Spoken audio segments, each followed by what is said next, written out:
Ezekiel, the Watchman of Renewal, a call to restoration in our time.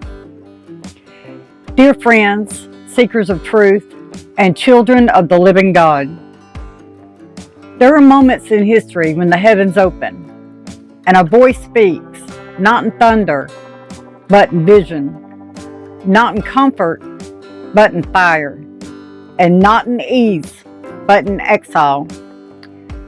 Such was the calling of Ezekiel, son of Buzi, priest and prophet, exile and visionary. He did not speak from the safety of Jerusalem's courts. He spoke from the banks of the Chebar River, in the land of Babylon, where the people of God sat weeping, wondering if the covenant had been broken forever. What if God called you to be his voice in the midst of devastation? Ezekiel's life shattered at 25, his people defeated, his home destroyed, and his dreams as a temple priest buried in the ashes of exile. Living among captives in Babylon, he wasn't just mourning his city, he was mourning his purpose. How could he serve when the temple was gone? But by the Chebar River, everything changed. The heavens opened, winds howled, and flames roared. Ezekiel was consumed by a vision of creatures unlike anything imaginable, wheels blazing with radiant light, and above it all, the glory of God. Imagine standing before a presence so overwhelming it takes your breath away. Then a voice thundered, "Son of man, I am sending you to a rebellious nation. Whether they listen or not, you must speak my words." Ezekiel became more than a prophet. He was a living symbol of judgment, hope, and restoration, carrying God's message to a broken people who often refused to listen.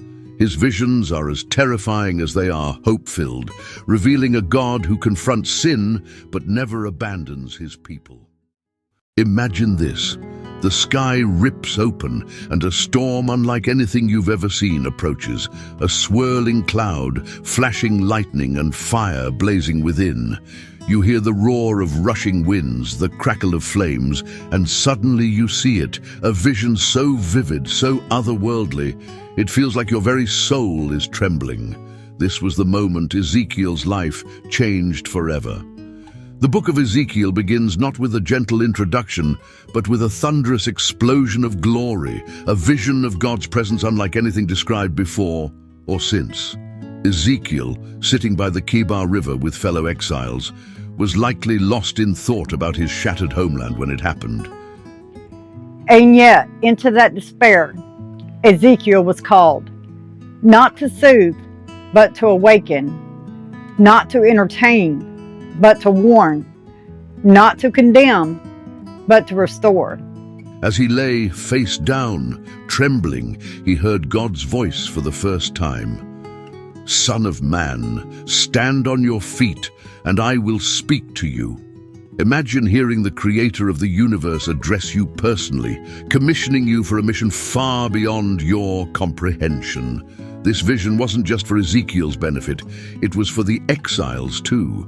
They needed to know that despite their suffering and sin, God hadn't abandoned them. His throne was mobile, his presence real, and his power unmatched. Even in Babylon, surrounded by pagan idols and a foreign culture, God's glory remained supreme. The prophet in exile. Ezekiel was among the first wave of exiles taken from Judah in 597 BCE. A priest by lineage, a prophet by divine appointment. He lived in a foreign land, surrounded by a people who had lost their temple, their king, and their identity. Ezekiel stood trembling as God's voice thundered, commanding him to take up a task no one would envy. He wasn't being called to deliver warm assurances or easy truths. No, Ezekiel was to carry a message of lamentation, mourning and woe, a burden as heavy as the sins of the people it addressed. And then God extended his hand, holding out a scroll. But this wasn't just any scroll. It was written on both sides, front and back, an unusual detail that spoke of the completeness of its message. Every inch of it was covered, leaving no room for addition or omission. The words inscribed on it weren't poetic or uplifting. They were filled with grief, sorrow, and impending judgment. The scroll represented the fullness of God's indictment against a rebellious nation. Now comes the unthinkable. God didn't ask Ezekiel to read the scroll or deliver it as it was. Instead, he said, "Son of man, eat what is before you. Eat this scroll, then go and speak to the people of Israel." Ezekiel 3:1. Eat it. Ezekiel must have hesitated. The act was bizarre, almost incomprehensible. What could it mean to consume God's words in such a literal way? But Ezekiel obeyed. Taking the scroll in his hands, he brought it to his lips and began to eat. What did it taste like? Ezekiel describes it as sweet as honey in his mouth, a striking contrast to the bitter, mournful message it contained. Why sweet? Because these were God's words, and to Ezekiel, the truth of the Almighty, even hard truth, was a treasure. To internalize God's words was to receive His wisdom, His power, and His commission. And then the heavens opened. In the 5th year of exile, Ezekiel saw visions of God. Wheels within wheels, living creatures with faces of lions, ox, eagles, and man. A throne of sapphire, and a voice like rushing waters. It was not the God of comfort, it was the God of glory. And that glory was on the move. The heavens opened, and he saw a storm coming from the north, a direction often symbolic of God's intervention. The storm wasn't just natural, it was alive, filled with divine energy. Emerging from the heart of the storm were 4 creatures. Ezekiel could barely find words to describe them. Each had 4 faces. A human face symbolizing intelligence, a lion's face for majesty, an ox's for strength, and an eagle's for swiftness. They weren't just static beings. They moved with purpose, darting back and forth with the speed of lightning. Their bodies gleamed like burnished bronze, and their wings created a sound like rushing waters. And then there were the wheels. Oh, the wheels. Ezekiel saw wheels intersecting within each other, glittering like chrysolite, with rims covered in eyes. These weren't ordinary wheels. They could move in any direction without turning. Imagine witnessing a chariot so advanced, so beyond human comprehension. It seemed alive. The wheels moved in perfect synchronization with the creatures, directed by the Spirit of God. Above the creatures, Ezekiel saw a gleaming expanse, an awe-inspiring firmament that seemed to separate heaven from earth. Ezekiel's first vision was not of restoration, but of departure. He saw the glory of God leave the temple, step by step, as if grieving its own abandonment. The people had defiled the sanctuary with idols, injustice, and empty ritual. And so the presence of God departed, not in rage, but in sorrow. And there, on a throne of sapphire, sat the figure of a man. But this wasn't just a man. This was a vision of God's glory. Radiance surrounded him, a rainbow-like brilliance emanating from his presence, a sign of both majesty and mercy.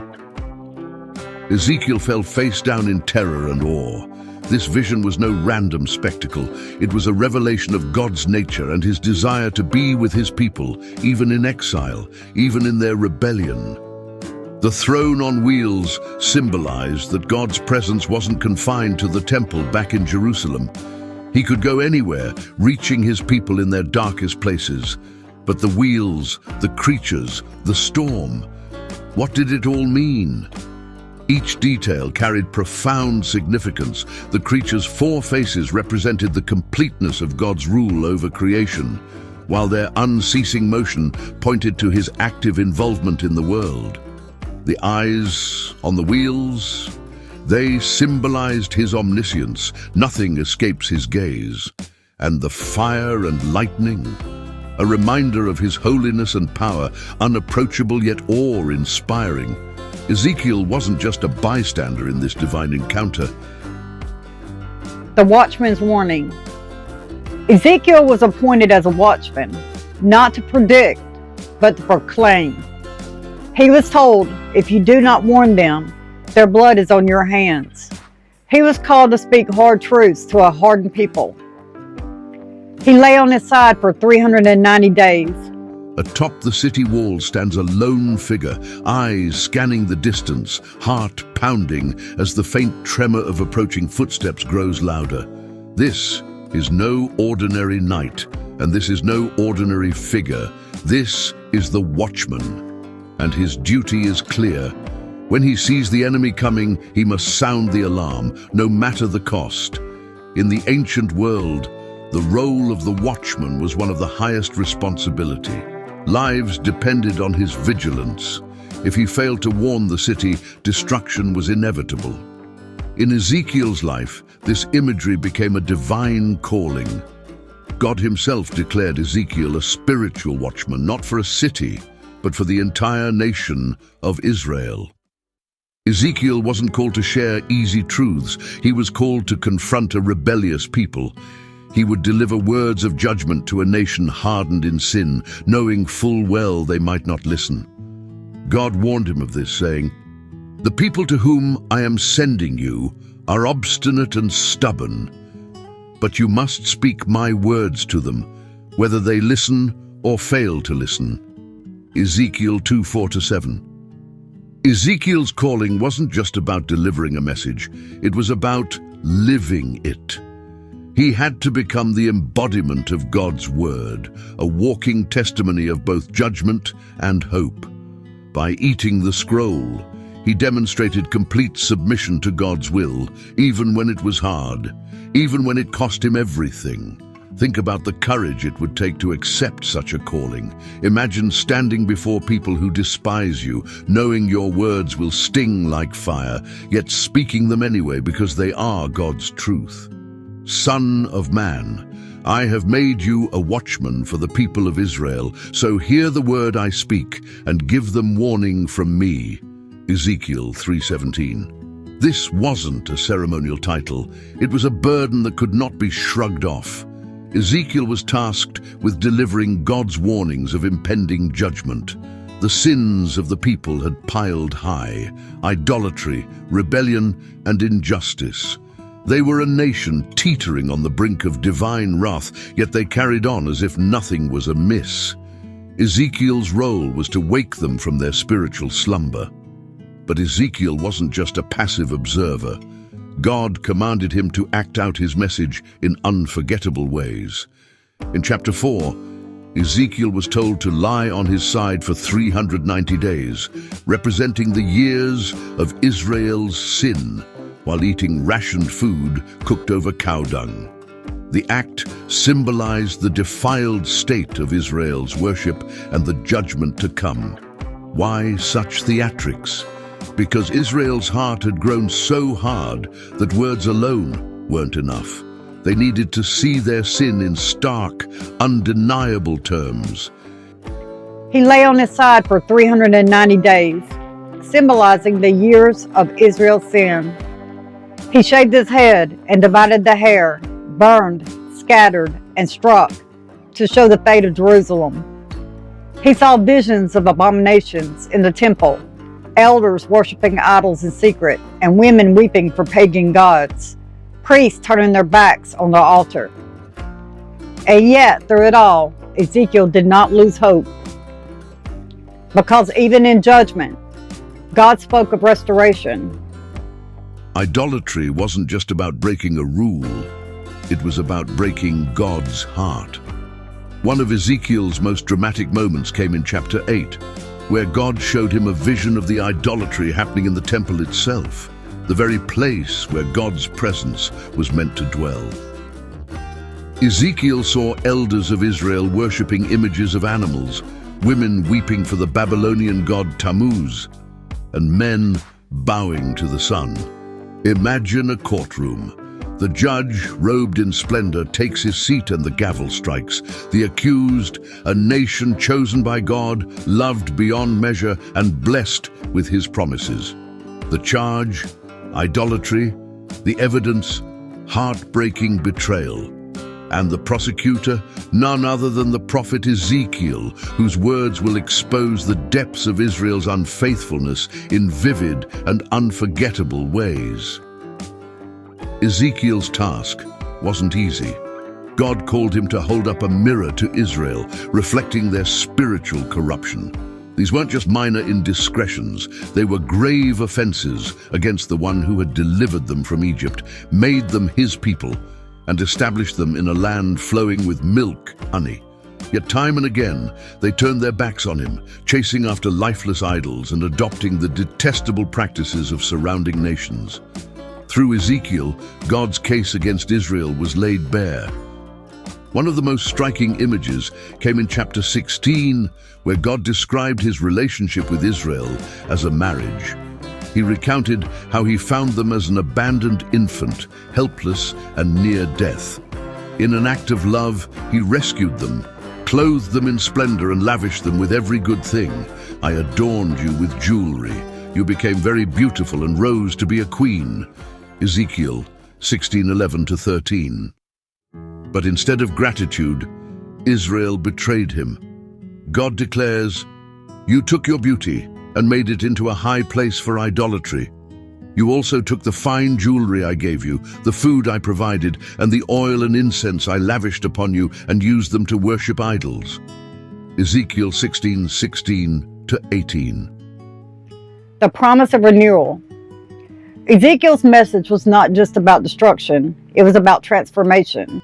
He spoke of a day when God would remove the heart of stone and give a heart of flesh, sprinkle clean water and make his people pure, put his spirit within them so they would walk in his ways, and rebuild the ruined cities. Yet even in the midst of judgment, God's purpose wasn't destruction, it was restoration. Through Ezekiel, he made it clear that his discipline was an act of love, intended to bring his people back to him. "I will cleanse you from all your impurities and from all your idols. I will give you a new heart and put a new spirit in you." Ezekiel 36:25-26. What a beautiful promise. God doesn't abandon us in our unfaithfulness. He offers us the chance to repent, to return, and to be renewed. And make the desolate places bloom again. He saw a valley of dry bones, lifeless and scattered, and he was told, "Prophesy to these bones." And as he spoke, the bones came together. Flesh grew, breath entered, and an army stood up. This was not just resurrection, it was revival. Imagine standing in a vast, desolate valley. The ground beneath your feet crunches with brittle bones. The air is thick with silence, and everywhere you look, lifeless remains stretched to the horizon. This is no ordinary place. It is a graveyard for the soul, a haunting picture of despair. This is where God takes Ezekiel, not to comfort him, but to challenge him with a question that cuts to the core. "Son of man, can these bones live?" What would you say? Faced with such overwhelming death, Ezekiel answers with both honesty and faith, "Sovereign Lord, you alone know." In this moment, the prophet isn't just in a valley of physical death.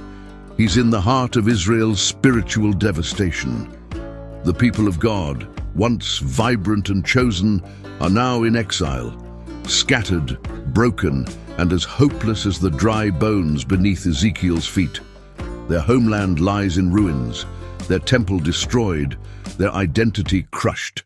To them, all is lost. But God doesn't ask questions he can't answer. Instead, he commands Ezekiel to do something radical. Speak to the bones. Prophesy to these bones and say to them, "Dry bones, hear the word of the Lord." Picture this. Ezekiel, standing alone in this eerie silence, lifts his voice in obedience. The words he speaks aren't his own. They are God's promise of life. And as the words echo through the valley, something incredible happens. The ground begins to quake. Bones clatter and shift, moving toward one another with divine precision. Tendons stretch, flesh grows, and skin covers the bodies.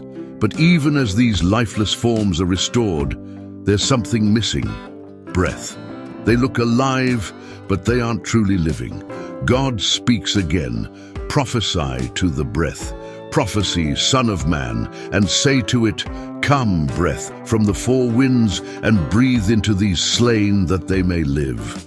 Ezekiel obeys, and the breath of God, the very spirit that hovered over the waters of creation, rushes into the bodies. Suddenly, the valley is no longer a graveyard. It is an army, alive and standing, filled with the power of God. God's response is as breathtaking as the vision itself. "I will bring you back to the land of Israel. I will put my spirit in you, and you will live." But this vision transcends its historical context. It's more than a promise to a broken nation. It's a declaration of what God can do with anything that seems dead and hopeless. Have you ever felt like those dry bones? Purified worship and the new temple. Ezekiel's final vision was of a new temple, vast and holy, untouched by corruption. He saw water flowing from its threshold, a river of life, deepening as it flowed, bringing healing to everything it touched. This temple was not built by human hands. It was a symbol of purified worship, of a renewed relationship between God and his people. No more idols, no more compromise, and no more empty ritual. Only presence, only glory, and only God. Imagine holding a heart in your hands, not a vibrant, pulsing symbol of life, but a cold, unyielding block of stone, hard, lifeless, unresponsive. Now imagine replacing it with something warm and alive, a heart of flesh that beats with purpose, feels deeply, and responds willingly. This is the dramatic transformation at the heart of Ezekiel's prophecy about the new covenant, a promise that God would not just restore his people, but fundamentally transform them from the inside out. Ezekiel's audience was in exile, their spirits broken, their hope shattered. They had witnessed the destruction of Jerusalem, the temple desecrated, and their identity as God's chosen people seemingly erased. But God's message to them wasn't just about external restoration, it was about internal revolution. Through Ezekiel, God declares, "I will give you a new heart and put a new spirit in you. I will remove from you your heart of stone and give you a heart of flesh." Ezekiel 36:26. The analogy for today. And so, gods, what does Ezekiel speak to us now?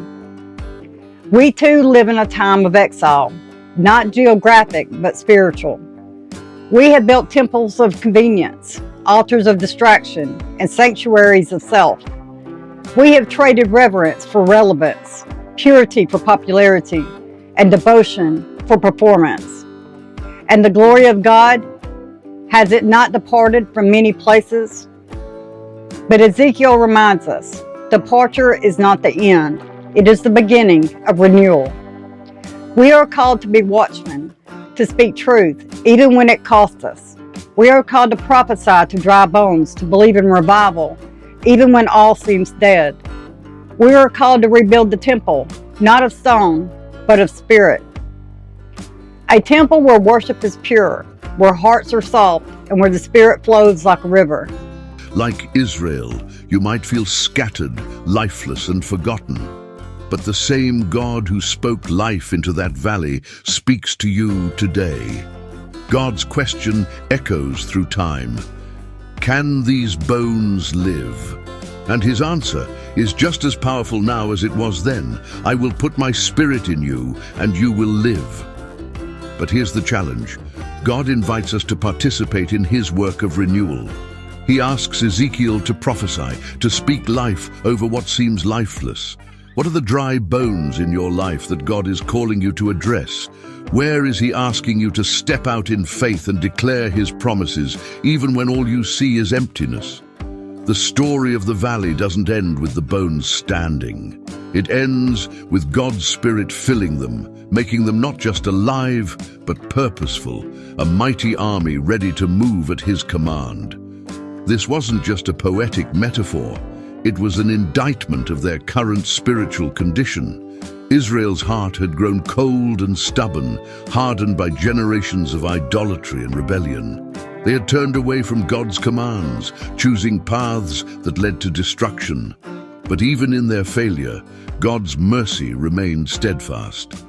Picture the scene: a people weighed down by guilt, hearing these words of hope for the first time. The promise wasn't conditional on their ability to fix themselves, because they couldn't. Instead, God was promising to do what only He could: replace their stone-cold indifference with hearts tender and alive to His will. Ezekiel's prophecy speaks to us today because we too know the reality of a hardened heart. Maybe it's bitterness from a betrayal, apathy in the face of injustice, or stubbornness in holding on to habits we know are wrong. These hearts of stone may protect us temporarily, shielding us from vulnerability, but they ultimately cut us off from the full life God desires for us. A call to restoration. Let us return to the God who still speaks in visions. Let us cleanse the sanctuary of our hearts, and let us welcome the glory, not as spectacle, but as presence. Let us be Ezekiel's in our time, to stand by the river and say, I saw the heavens open. I heard the voice of God, and I will speak even if no one listens. I will believe even if no one else does. Because restoration is coming, because the bones will live, and because the glory will return. May the spirit of Ezekiel rise in us, and may the fire of renewal burn in our hearts. And may the river of life flow from our lives, healing, restoring, and reviving. I hope you enjoyed this lesson on Ezekiel. Have a good day, guys. Have you ever felt distant from God, as if He couldn't possibly reach you in your situation? Ezekiel's vision is a powerful reminder that God's presence knows no bounds. Whether you're in exile, in grief, or in chaos, His glory can invade your life, bringing awe, purpose, and hope. A prophet stands on the banks of a foreign river, surrounded by a people defeated and in exile. Their hearts are heavy, their spirits broken. For the Israelites, it feels as though their God has been defeated, His promises shattered by Babylon's mighty hand. But then Ezekiel speaks, and his words shatter the silence. The Lord is not only the God of Israel, He is Lord over all nations. Ezekiel's message wasn't just for Israel. It was a declaration of God's justice and sovereignty over every nation, every king, and every corner of the earth. If these teachings bless you and you feel led to give, your support helps us share God's word freely. Scan the QR code to partner with us in this ministry. Thank you, and God bless.